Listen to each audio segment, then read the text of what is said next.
Gloire à Jésus. Nous bénissons le Seigneur ce soir qui nous fait encore la grâce de parler de sa part. Alléluia. C'est toujours un privilège de parler de la part du Seigneur. Gloire à Jésus. Nous sommes à notre étude biblique.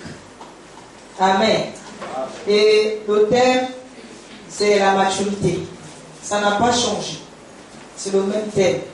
Alors que nous avons commencé depuis la semaine dernière, le sous-thème qui nous a été donné de développer, c'est une illustration, autre illustration de la croissance. Alléluia. Et la dernière fois, lorsque nous avons déroulé le plan de cet enseignement, nous disions que nous nous sommes servis de 3 exemples de la vie. Et le premier exemple, nous avons parlé de la famille, c'est-à-dire d'un enfant, un bébé qui naît. Au fur et à mesure qu'il grandit, il se nourrit des aliments. Et nous disions que les aliments qu'il a mangés il y a 3 mois ne sont pas les mêmes 6 mois après, 9 mois après, et ainsi de suite. Alléluia.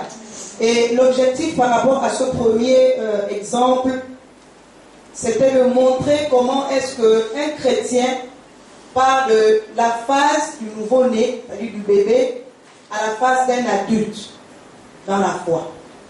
Amen.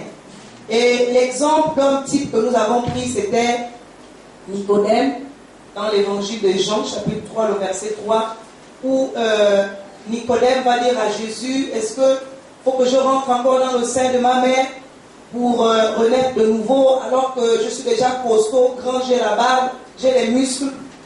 Et Jésus va lui dire non, ce n'est pas de cette naissance dont je parle.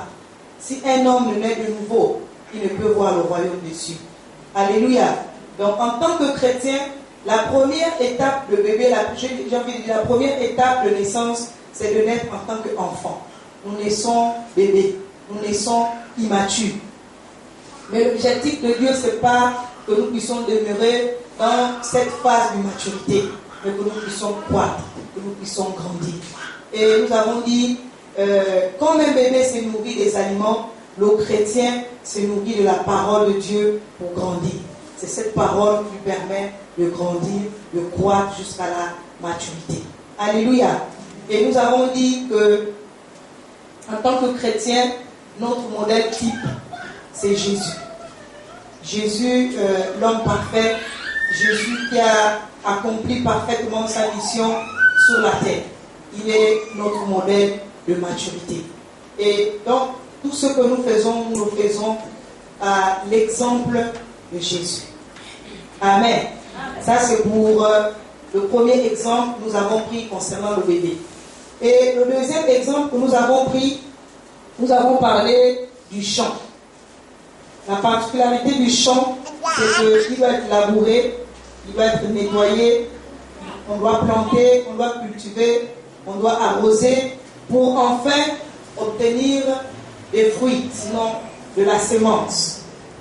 Amen. Et nous avons dit, c'est Dieu qui fait croître. Et en tant que chrétiens, nous sommes le champ de Dieu. En tant qu'Église, nous sommes la vigne de Dieu.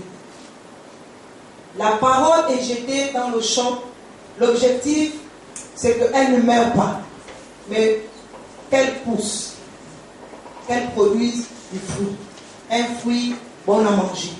Un fruit très bon à manger. Alléluia. Et nous avons dit que c'est Dieu qui fait croître. Et le passage biblique que nous avons pris pour illustrer ça, c'est dans le livre de 1 Corinthiens chapitre 3, le verset 9. Alléluia. notre responsabilité envers le champ de Dieu, c'est de le labourer. Alléluia. De s'aimer pour le Seigneur. Amen. Amen. Voilà en résumé, à propos pour ceux qui n'étaient pas là la dernière fois, ce que nous nous sommes dit. Et ce soir, nous voulons continuer parlant d'exemples par rapport à la croissance. Nous voulons prendre l'exemple de la construction. Nous sommes un édifice de Dieu. Amen. L'Église, c'est l'édifice de Dieu. La Bible nous enseigne que Jésus est la tête de l'Église. Nous sommes les membres de son corps. Alléluia. Ça veut dire que Jésus est le fondement. Il est la pièce maîtresse. Il est la fondation. La pierre angulaire. Le pilier sur lequel vraiment l'Église est bâtie. Et nous sommes les pierres. Nous sommes le matériel. Alléluia. Au fur et à mesure que nous allons avancer, nous allons comprendre ce que nous venons de dire. Avant de commenter, nous voulons lire dans le livre de 1 Corinthiens chapitre 3, du verset 9 au verset 12. La Bible déclare: car nous sommes ouvriers avec Dieu.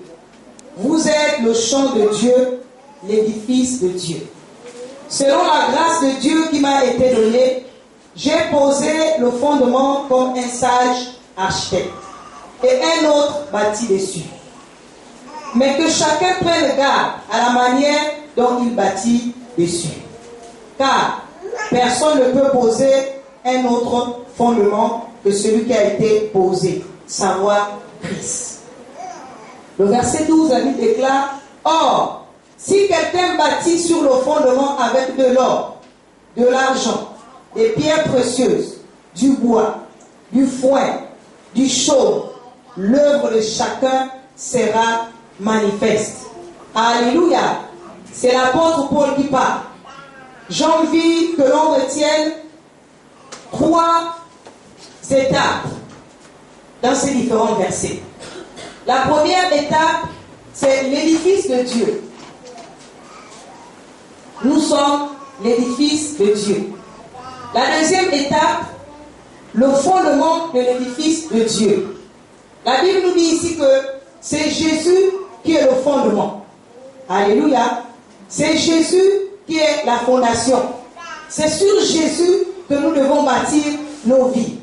Il dit, à part Jésus, il n'y a pas un autre fondement. Sinon, à part Jésus, il n'y a pas d'autre fondation. Donc, en tant que chrétien, notre fondation, notre fondement, nous puisons cela en Jésus. Donc, quelqu'un qui n'a pas Jésus, j'ai envie de dire, a certainement un autre fondement ou a une autre fondation. Est-ce qu'on est ensemble? Et le troisième point, l'apôtre Paul attire notre attention sur les matériaux de l'édifice.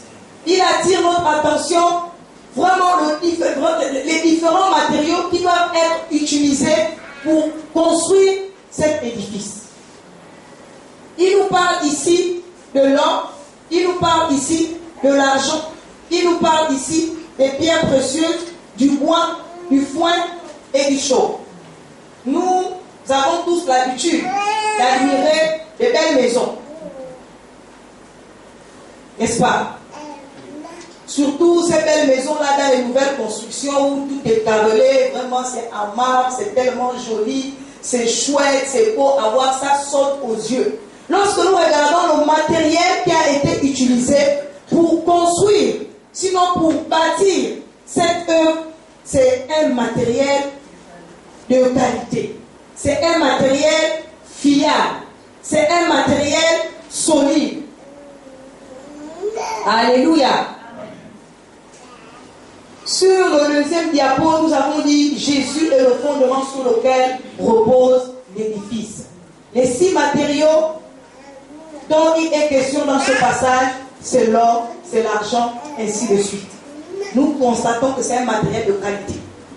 Nous constatons que c'est un matériel qui a de la valeur. Comme je disais tout à l'heure pour les maisons. qui sont remplis de carreaux. Mais ça sert à quoi? J'ai envie de dire, d'admirer cette maison-là qui est bien bâtie, si et seulement si les murs à l'intérieur sont fissurés. Ça va être seulement une beauté des yeux. N'est-ce pas? C'est pourquoi nous devons bâtir notre maison sur un solide fondement. Sur un solide fondement qui est Jésus. Amen. La Bible nous enseigne dans le livre de Proverbes, chapitre 14, le verset 1, parlant de la femme. La Bible dit que la femme sage, c'est celle-là qui bâtit sa maison. Alléluia. Elle bâtit elle-même sa maison. Mais lorsque vient la tempête, lorsque viennent les conditions difficiles, elle-même aussi, elle renverse ça avec ses propres mains. D'où on l'appelle cette fois-ci la femme insensée. Celle qui était censée, qui a utilisé le bon matériel pour construire vraiment cette belle maison qui frappe à l'œil, par une circonstance, devient maintenant insensée au point de tout casser. Dis, je ne suis pas insensée. Pour les femmes, souvent, ce qui nous amène à tout gaspiller, c'est la colère, c'est la haine, c'est la jalousie. Donc nous comprenons ici que si nous bâtissons cette maison, cet édifice sur la base du matériel, j'ai envie de dire, qui n'est pas solide, sur un matériel vague, un matériel qui n'a pas de valeur, j'ai envie de dire que ta maison peut s'écrouler un jour.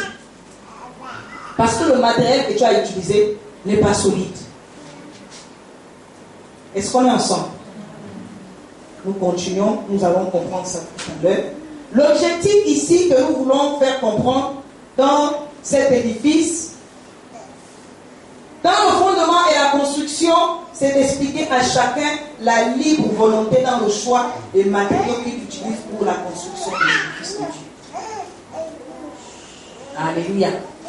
Le matériel que tu utilises pour construire l'édifice de Dieu. N'oublions pas, nous avons dit, nous sommes l'édifice de Dieu. Mais nous devons construire cet édifice-là que tu es avec un matériel fiable. Avec un matériel solide. Parce que si tu construis cet édifice avec un matériel qui se brûle, avec un matériel qui se casse facilement, la fondation, ta vie ne peut pas être solide. Et donc la première chose que nous voulons retenir ici, pour bâtir nos vies, nous avons, premièrement, comme on a dit au début, le fondement qui est Jésus. Accepter Jésus dans sa vie.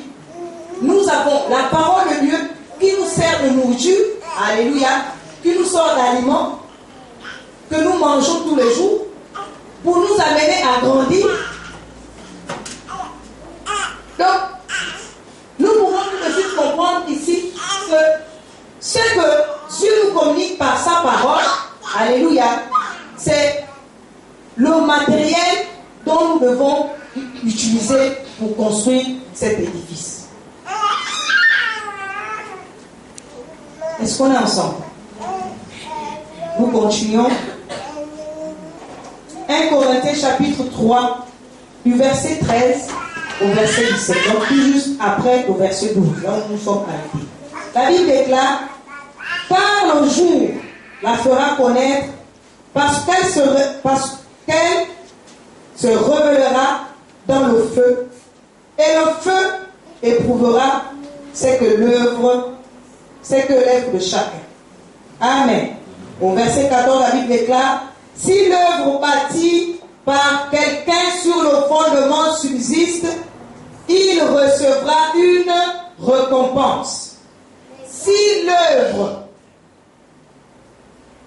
bâtie par quelqu'un sur le fondement subsiste, alléluia, il recevra une récompense. Nous avons dit, d'une part, le grand édifice sur lequel nous œuvrons, c'est l'Église. Je disais au début que Christ est le chef de l'Église. Christ est la tête de l'Église. Nous, ici, nous sommes les membres de ce corps. Tu es l'œil de ce corps, tu es le pied de ce corps, tu es le bras de ce corps. Tous réunis, nous formons un corps qui est solide. Imaginez si l'œil n'est pas à sa place pour nous montrer la route. On va dans le trou. Si le pied qui va nous conduire n'est pas à sa place, eh bien nous n'allons pas avancer. Est-ce qu'on comprend ça?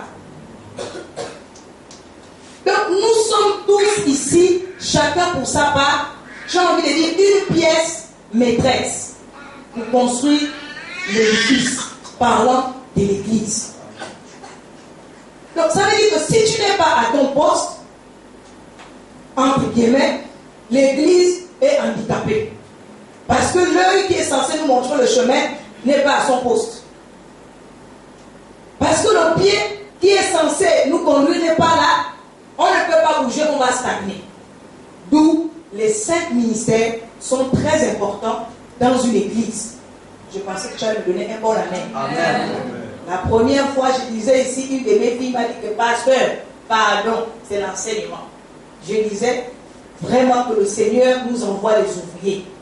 Parce que nous voulons une église constituée, où il n'y a pas d'handicapés, où il n'y a pas de fissures, où il y a un manque. Il faut que ce soit constitué. Parce qu'il faut que la bouche joue son rôle, il faut que le pied joue son rôle, il faut que les oreilles jouent son rôle, il faut que l'œil joue son rôle. Donc, le premier grand édifice ici dont nous parlons, c'est l'église. Et là, nous comprenons que nous sommes tous utiles. Pour que le pasteur puisse déceler, discerner un don dans la vie de chacun, tu comprends qu'il te faut être service. Alléluia.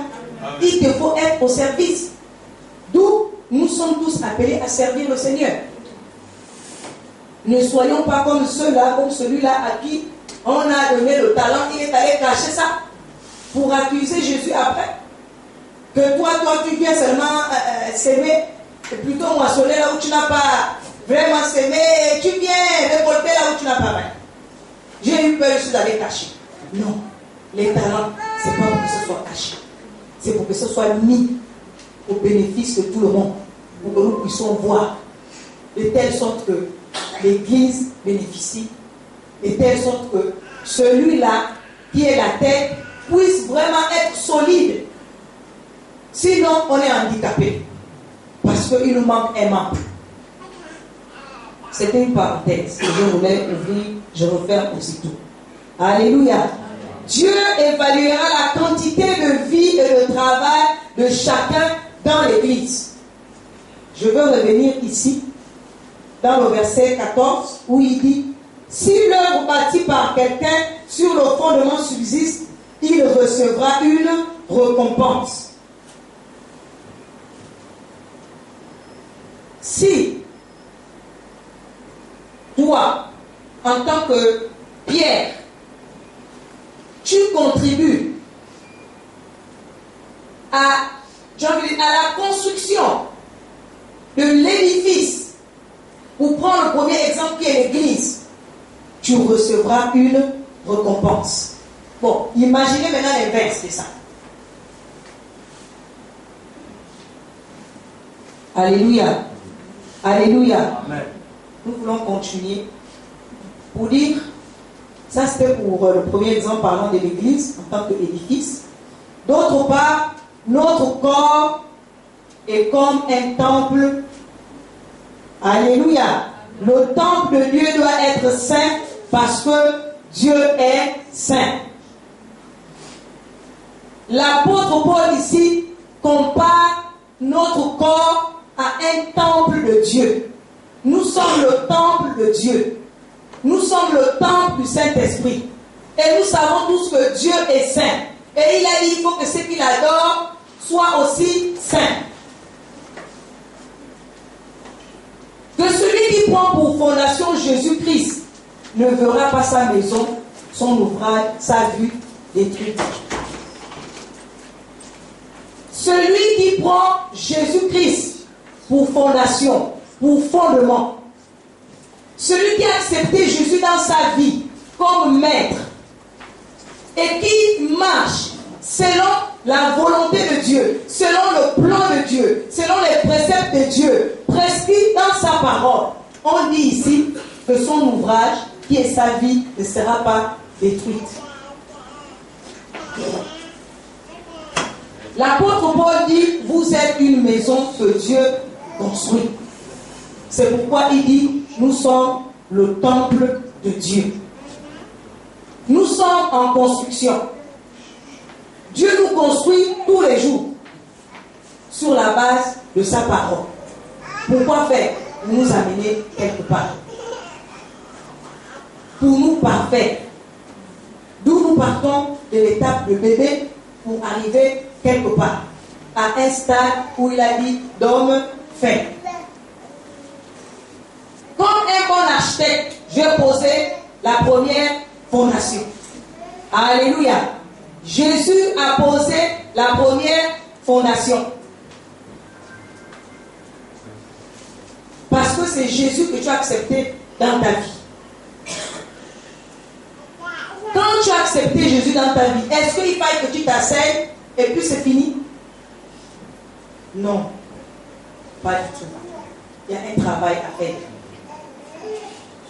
Il y a un travail à faire. Et nous avons dit, Dieu fait de nous des pierres pour bâtir le monde. Alléluia.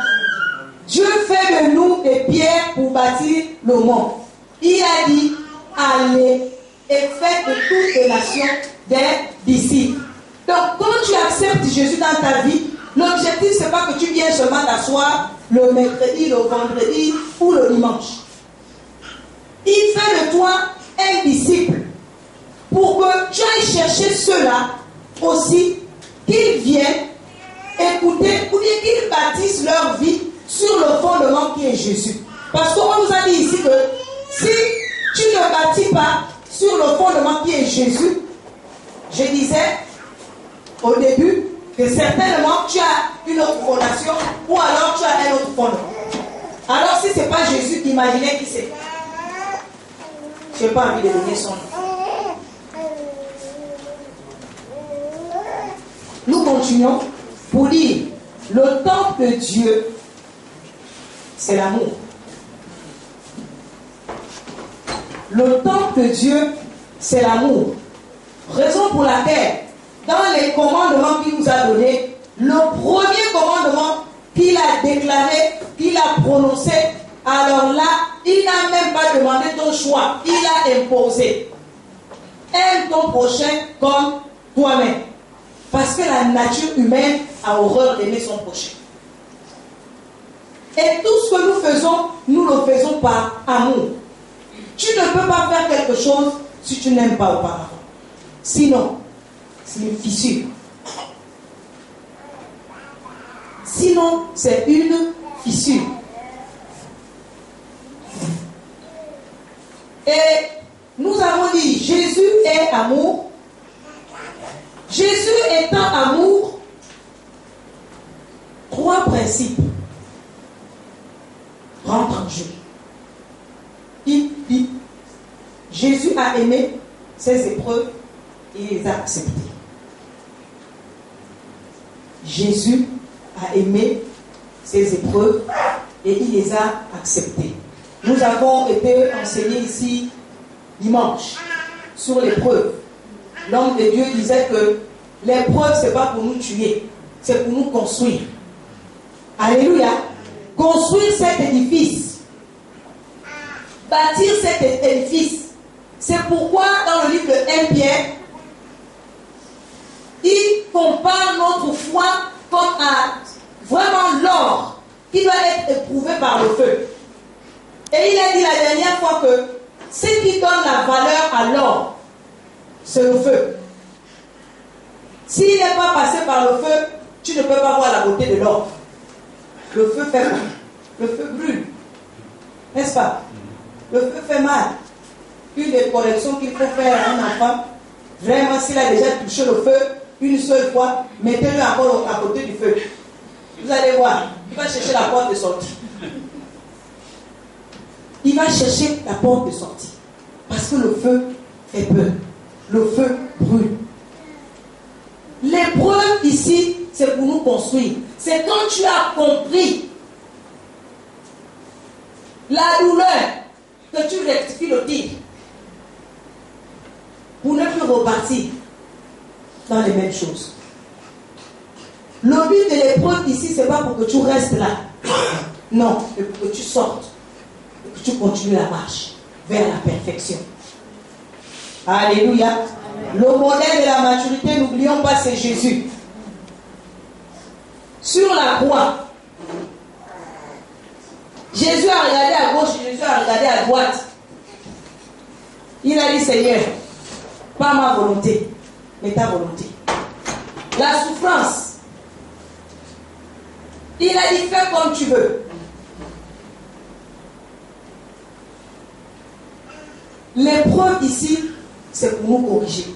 Et vous allez regarder, vous allez constater que dans notre état, dans notre évolution, dans notre marche avec le Seigneur, il y a toujours des épreuves. Il y a toujours des épreuves. Ce n'est pas pour que tu t'arrêtes. Non. Comme je disais, c'est pour que tu continues. La Bible nous enseigne dans l'évangile de Luc 4 que Jésus lui-même, après, il sort des eaux, tout de suite, il est prêt. Il a été envoyé par l'Esprit au désert pour aller se faire maltraiter là-bas par quelqu'un dont je n'ai pas envie de citer le nom. Mais à la fin de l'histoire, on nous dit que Jésus, revêtu de l'Esprit, il est sorti vainqueur. Et c'est en ce moment que sa renommée s'est accrue. On a connu Jésus quand il a fini de bastonner un coup, refaire, aller-retour. Il est sorti vainqueur. Donc c'est pour dire ici que l'épreuve, ce n'est pas pour que l'on reste là, mais c'est pour nous enseigner afin que nous puissions continuer la marche vers la perfection. Amen. Le deuxième principe, il aime les souffrances et les supporte en silence. Comme je disais tout à l'heure, il a regardé à gauche, il a regardé à celui qui était à droite. Il n'a pas accusé ses voisins. Il a dit, Seigneur, comme tu veux. Et la meilleure façon d'illustrer ça, la Bible nous enseigne concernant l'histoire d'Abraham avec son fils Isaac. Abraham n'a pas accusé quelqu'un, il n'a pas chassé les démons. Quand on lui a dit, offre-moi ton fils, ton seul, ton unique. Et à quel âge Abraham a eu cet enfant? En temps réel, en tant qu'humain, le parler en langue pouvait sortir. Parce que ce n'est pas possible. J'ai tellement souffert pour avoir cet enfant, tu ne peux pas venir me demander. Non, ça veut dire que tu es contre mon bonheur. Donc la souffrance ici, bien aimé, engendre la gloire. Amen. J'ai noté ceci. Je vais lire ça pour nous. L'épreuve engendre la persévérance. La persévérance engendre la gloire. Donc, l'épreuve que tu vis maintenant là ne doit pas t'amener à rester là. Tu dois tirer un enseignement derrière ça. Certainement que Dieu veut t'enseigner derrière ça. Mais comme on est sourd l'oreille, et comme on ne voit que les démons, on accuse les démons et on reste là, recroquevillé dans notre situation.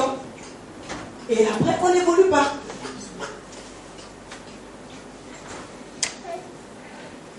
Le troisième principe, il aime son prochain et lui pardonne. Vraiment, ça, c'est un très bon principe. Il aime son prochain et lui pardonne. Et nous avons noté ceci. Avec lui, par lui et en lui, nous avançons vers le salut. Amen. Amen. Avec lui, par lui et en lui, nous avançons vers le salut. Lui ici est libre. Lorsque tu arrives à atteindre ces trois principes, rassure-toi, tu es en train d'évoluer vers la maturité. Je dis, lorsque lorsque tu atteins ces 3 principes, lorsque tu acceptes l'épreuve, lorsque tu souffres en silence, sachant que derrière ça, tu sortiras vainqueur. Lorsque tu aimes ton voisin, tu aimes ton frère, au-delà, sans intérêt, sans le condamner, sans le juger, faire de ses faiblesses des atouts. Vraiment l'aimer, j'ai envie de dire, les yeux fermés sans pourtant murmurer. Vraiment aimer comme son mot le dit, avec A majuscule, comme on a écrit. Rassure-toi, tu es en train d'aller vers la maturité. Maintenant, si tu ne remplis pas les 3 critères là, là, il y a 2 cas. Je veux insister sur le verset 14. Il dit, si l'œuvre bâtie par quelqu'un sur le fondement subsiste. J'ai mis le fondement subsiste en rouge. Nous avons dit le fondement c'est qui? Alléluia. Si tu ne bâtis ta vie sur les valeurs, les principes, le caractère de Jésus, sur le plan de Dieu, j'ai bien peur que ta maison ait des fissures. J'ai bien peur. Et on continue en disant qu'il recevra une récompense. Donc la récompense ici est donnée à quelqu'un qui bâtit sa maison sur un fondement qui subsiste. Qu'est-ce qui fait subsister le fondement? On peut repartir plus haut pour voir les 6 matériaux qui ont été utilisés. Alléluia. Amen. Je disais que c'était un matériel de qualité. C'était un matériel solide. C'était un matériel puissant. Alors la question peut nous être posée, c'est de savoir avec quoi toi tu bâtis ton édifice ou comment tu bâtis ton édifice. Si c'est avec un matériel qui fond dans le feu, si c'est avec un matériel qui s'ébranle, qui s'écroule, pour ceux qui sont dans la construction, est-ce qu'on peut poser un fondement? Nous sommes dans une ville sableuse, oh gentil. Est-ce qu'on peut seulement enseigner? C'est que il faut m'aider. Est-ce que je peux prendre ma brique? Je sors là, je prends ma brique, je prends le ciment, avec le sable, la tuile à la main, je pose, je cimente, et puis paf, je monte mon sous-bâtiment et je rentre dans ma maison. 3 mois ou 6 mois après.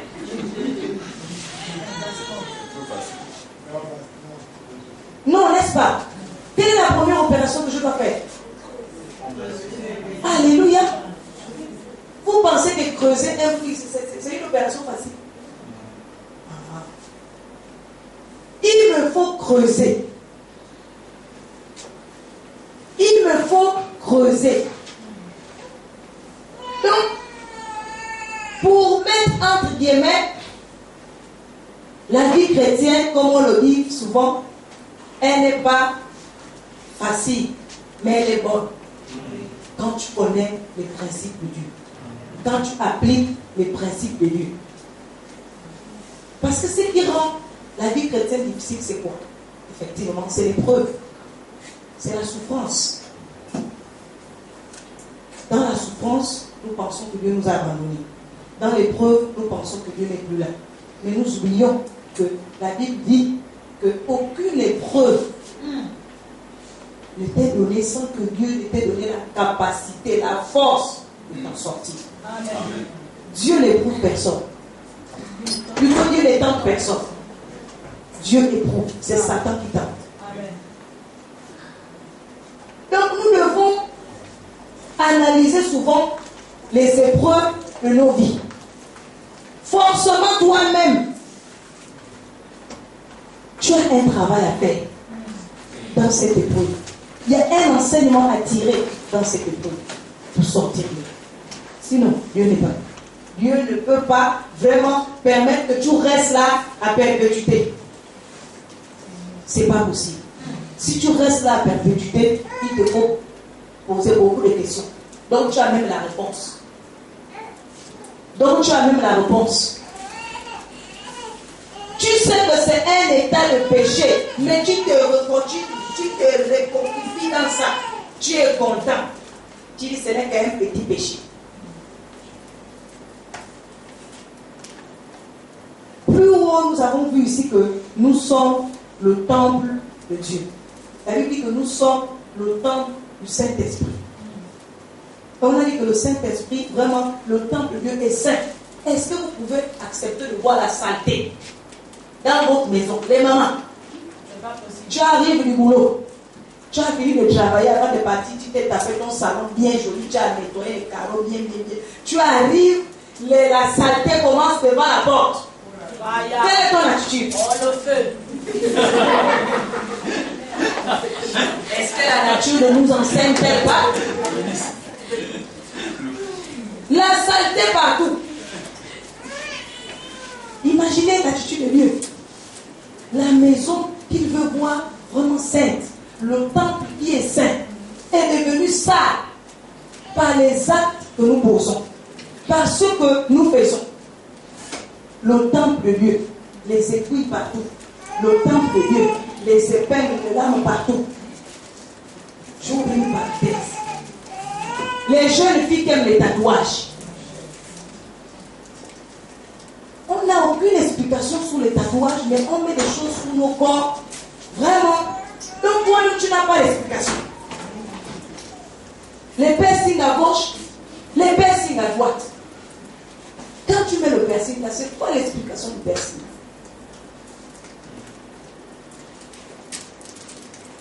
J'ai lu une histoire dans la Bible parlant de Rebecca.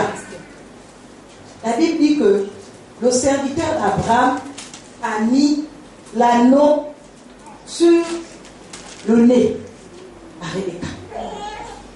Il lui a mis les bracelets. Même chez nous, en Afrique, ça existe. Quand on épouse souvent, il m'a dit non, j'étais venu attacher. Donc pour dire que c'est ma propriété. D'accord? Quelqu'un d'autre ne doit plus regarder, quelqu'un d'autre ne doit plus voir. C'est ma propriété, c'est déjà réservé, c'est une réservation. J'ai déjà réservé pour quelqu'un d'autre, pour que quelqu'un d'autre ne vienne pas prendre ou enlever. Toi, quand tu mets le piercing, qui t'a réservé? Tu es réservé.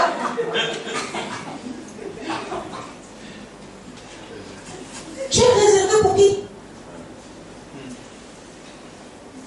Tu mets les gros scorpions, tu mets mon pasteur. La semaine dernière, si je fais papillon ici, là, sur le sein, ici, là. Pas de biscuit, papillon. C'est quoi le nom de papillon? Papilloter, partout. Il ne reste jamais 2 minutes. Toujours en train de s'envoler. Sur le sein. Dans ton sein. N'importe qui va tripoter ça, n'importe qui va toucher ça, n'importe qui. Mais ça papillonne. Seigneur, aide-moi. C'est une parenthèse que je vais faire dans ce truc. Alléluia. Le fondement ne peut être changé. C'est Jésus-Christ, notre Seigneur. Celui qui a Christ a la vie. Celui qui n'a pas Christ n'a pas la vie. C'est pourquoi, en tant que disciple, on doit aller chercher ceux-là qui n'ont pas la vie. Nous devons leur donner la vie. Et la vie, c'est la parole de Dieu. Alléluia. Amen. Il n'y a pas une autre vie. Il n'y a pas un autre nom par lequel nous pouvons être sauvés. Si ce n'est le nom de Jésus. Il n'y en a pas. Donc tout ce qu'on te raconte là, où tu gaspilles le temple de Dieu à la forêt, de vendredi à lundi, où tu frottes les bien-être, malgré tous les bons parfums que tu mets au corps, tu sens la forêt. S'il te plaît. Le fondement, c'est Jésus. Alléluia. Une interpellation.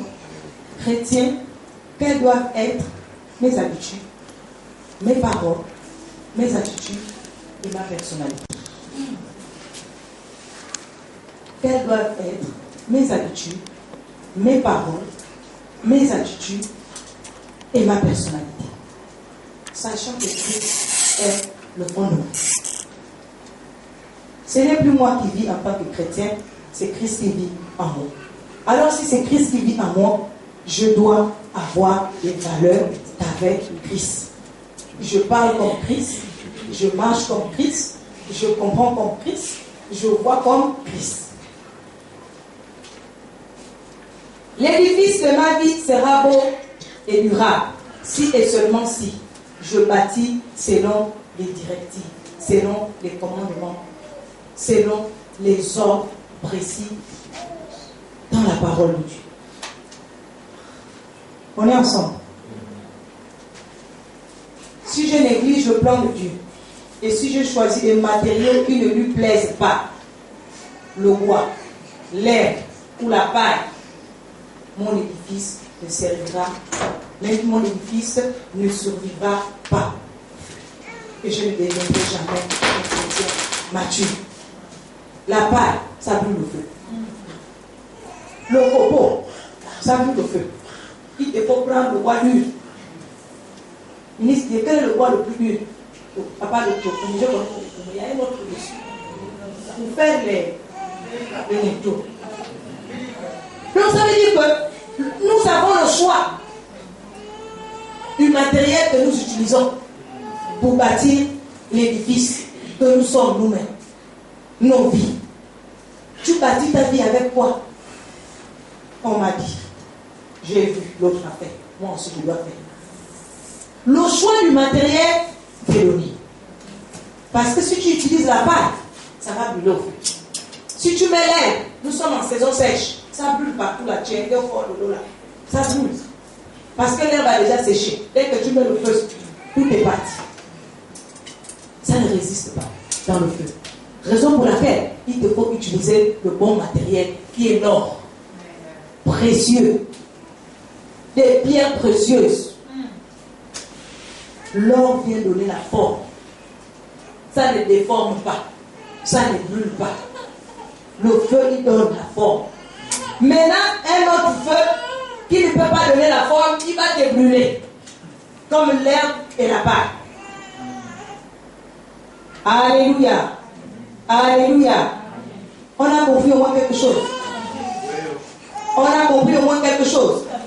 Le matériel, c'est toi qui le choisis pour construire ta maison. Parlons des aliments. Tu sais ce que tu manges. Tu sais ce que tu entends. C'est toi qui fais le choix. C'est pourquoi Jésus a dit, je mets devant toi la vie et la mort. Mais je t'aide quand même à choisir la vie. Maintenant, si tu ne peux pas prendre ce que j'ai choisi pour toi, fais comme tu veux. Mais si tu choisis la mort, tu vas mourir. Le choix nous incombe. Et notre vie sur la terre, c'est une vie de choix. C'est une vie de choix. Nous passons notre temps à faire des choix. Et nous devons faire des bons choix. Nous devons faire des bons choix. Si nous voulons être vraiment cet édifice solide, nous devons utiliser un matériel de qualité, un matériel puissant, un matériel durable. Sinon, tic-tac, je tombe. Amen. Que Dieu nous bénisse.